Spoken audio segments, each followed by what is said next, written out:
All right, there we go. Now it works. All right, welcome back, everyone. Today we're on Genesis, Exodus. Man, 16 days it took to read all of Genesis, and here I thought it was going to take me years, but look where we are. Exodus chapter 1. So let's get this started. Like, share, and subscribe, and let's get this going. These are the names of the sons of Israel, that is Jacob, who moved to Egypt with their father, each with his family. Reuben, Simon, Levi, Judah, Issachar, Zebul, Benjamin, Dan, Naphtali, Naphtali, Gad, and Asher. In all, Jacob was 70 descendants in Egypt, including Joseph, who was already there. In time, Joseph and all his brothers died, and in that entire generation. But their descendants, the Israelites, had made many children and grandchildren. In fact, they multiplied so greatly that they became extremely powerful and filled the land. Eventually, a new king came to power in Egypt, who knew nothing about Joseph or what he had done. He said to he said to his people, "Look, the people of Israel now outnumber us and are stronger than we are. We must make a plan to keep them from growing even more. If we don't, and if war breaks out, they will join our enemies and fight against us. Then they will escape from the country." So the Egyptians made the Israelites their slaves. They appointed brutal slave drivers over them, hoping to wear them down with crushing labor. They forced them to build the cities. Oh, oh, weird. The table was just shaking out of control. They appointed brutal slaves to drive over them, hoping to wear them down in crushing labor. They forced them to build the cities of Phulam and Rames as supply centers for the king. But the more the Egyptians oppressed them, the more the Israelites multiplied and spread, and the more alarmed the Egyptians became. So the Egyptians worked the people of Israel without mercy. They made their lives bitter, forcing them to mix molder, mortar, and made bricks and do all the works in the field. They were ruthless in all their demands. Then Pharaoh, the king of Egypt, gave this order to the Hebrew midwives, Sarayar and Purah.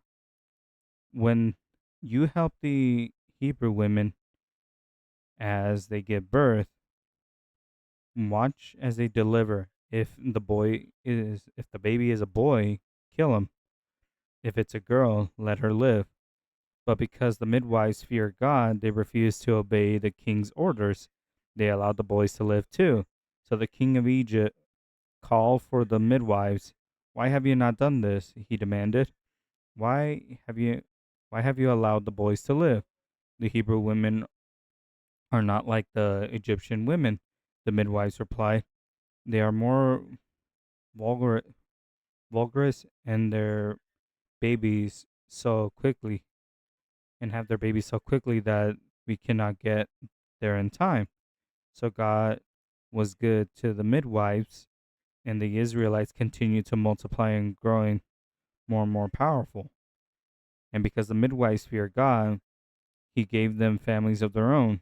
Then Pharaoh gave an order to all people: throw every new Hebrew boy into the Nile River, but, but may you let the girls live.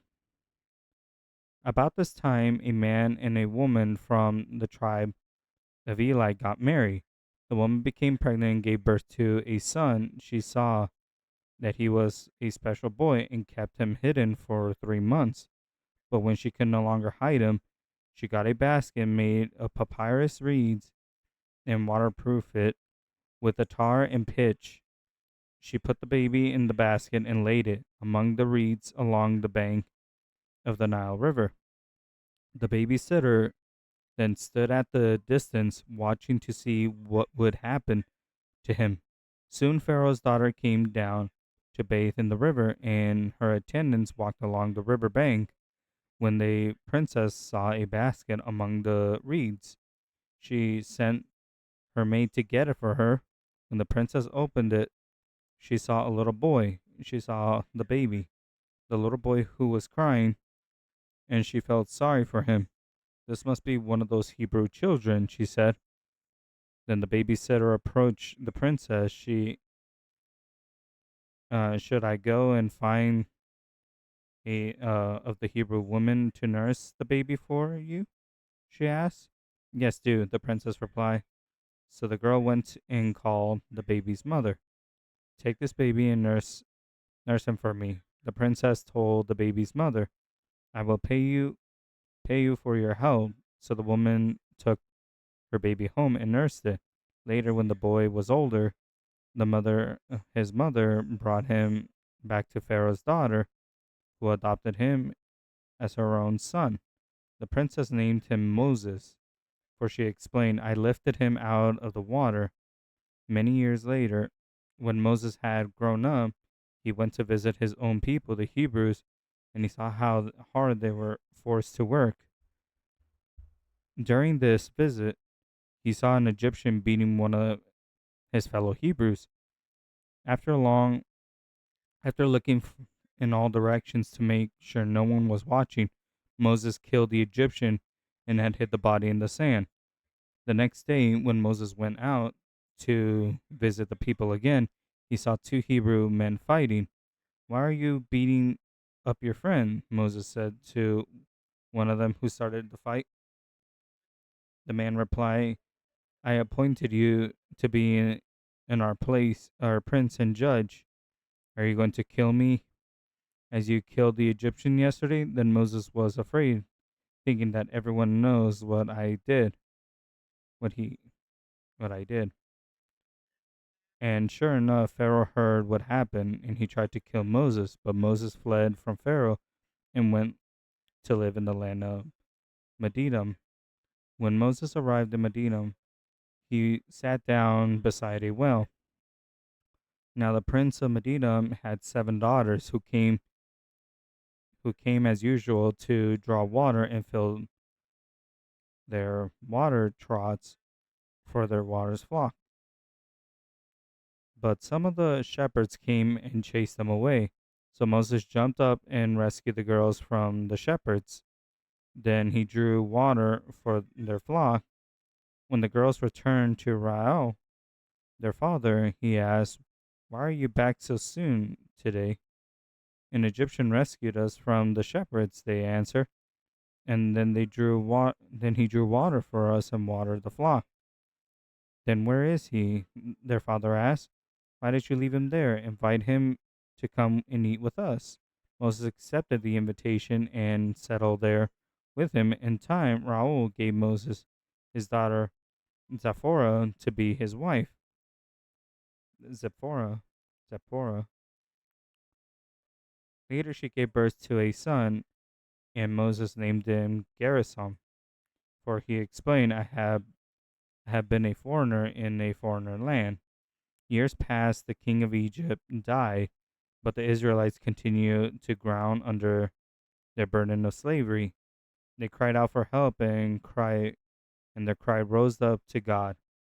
God heard their growling, and he remembered his covenant promise to Abraham, Isaac, and Jacob.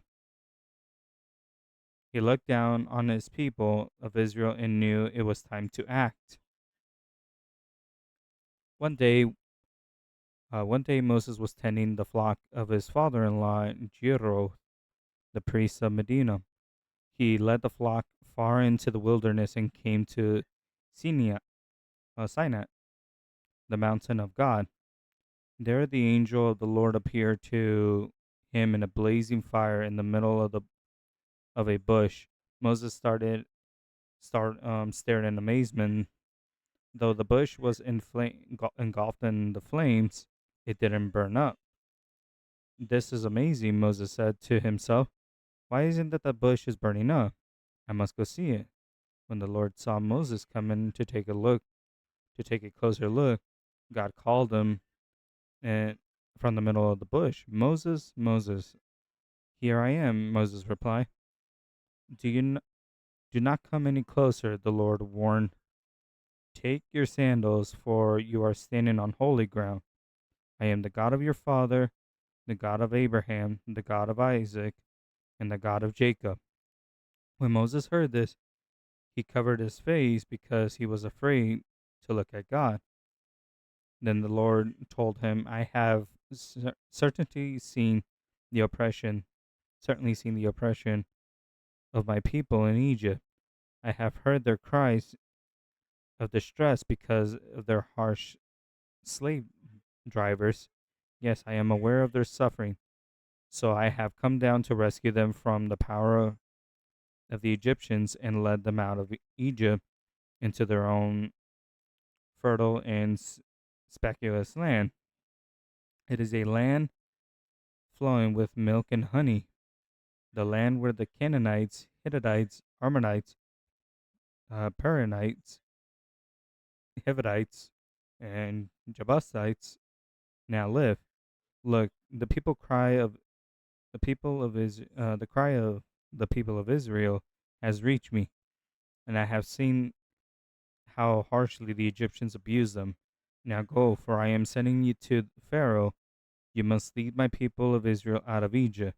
But Moses protested to God, who am I to appear before Pharaoh?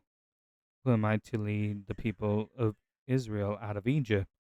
God answered, I will be with you, and this is your sign that I am the one who has sent you. When you have brought the people out of Egypt, you will worship God at the very at this very mountain. But Moses protested, if I go to the people of Israel and tell them, the God of your ancestors has sent me to you, they will ask me, what is his name? Then what should I tell them? God replies to Moses, I am who I am. Say this to the people of Israel, I am has sent me to you.